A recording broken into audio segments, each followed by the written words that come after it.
నమస్కారం.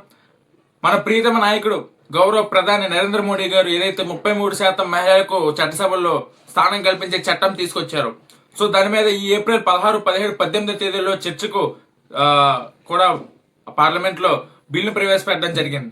సో దీనికి 16వ తేదీ నరేంద్ర మోడీ గారు మాట్లాడుతూ ప్రసంగిస్తే ఏంటంటే, ప్రతిపక్షాలు కూడా దీనికి మద్దతు తెలపండి.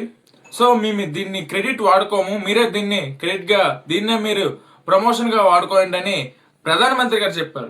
సో దీనికి పూర్తి మద్దతు ఉంటుందని ప్రతిపక్షాలు చెప్పినా సరే, ఈ రోజున 17వ తేదీ ఓటింగ్ వచ్చేసరికి మాత్రం ప్రతిపక్షాలు వెనకడుగు వేశాయి.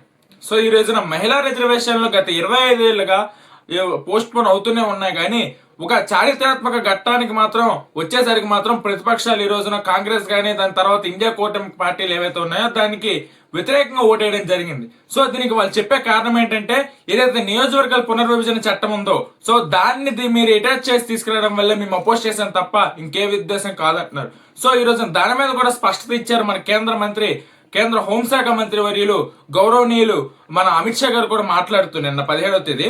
సో ఏంటంటే, ఈ యొక్క నియోజకవర్గాల పునర్విభజన జరగడం వల్ల ఏ ఒక్క రాష్ట్రానికి కూడా అన్యాయం జరగదు. సో ఈ రోజున దక్షిణాది రాష్ట్రాలు ఏవైతే ఆ రోజుల్లో ఒక జనాభా నియంత్రణ చేసి ముందుకు సాగాయో, సో దానివల్ల దక్షిణాది రాష్ట్రాలకు ఏవైతే సీట్లు తగ్గుతాయని ఒక అపోహ ఉందో దానిపైన కూడా క్లారిటీ ఇచ్చారు. ఇక ఉన్న సీట్లను 50% పెంచడానికి ముందుకు వెళ్తుంది కేంద్రం తప్ప ఏ ఒక్క రాష్ట్రంలో కూడా సీటు తగ్గదని కేంద్రం చెప్పింది. ఈ రోజున అంతేకాకుండా ఈ రోజున ఆ రోజుల్లో 56 కోట్ల మంది ఉండేటప్పుడు కూడా అదే 543 సీట్లు, ఈ రోజున 140 కోట్ల మంది ఉన్నప్పుడు కూడా అదే 543 సీట్లు.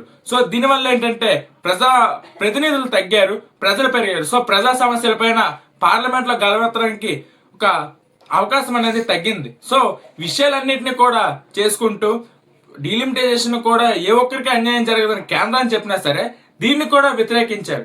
సో అంతేకాకుండా మహిళా రిజర్వేషన్లకు కూడా వ్యతిరేకించారు. సో దీని మీద ప్రజలకి స్పష్టత ఇవ్వాల్సిన అవసరం ఉంది ప్రతిపక్షాలకు.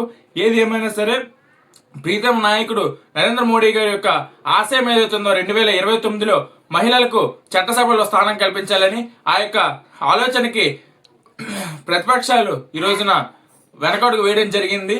సో ధన్యవాదాలు. జై హింద్.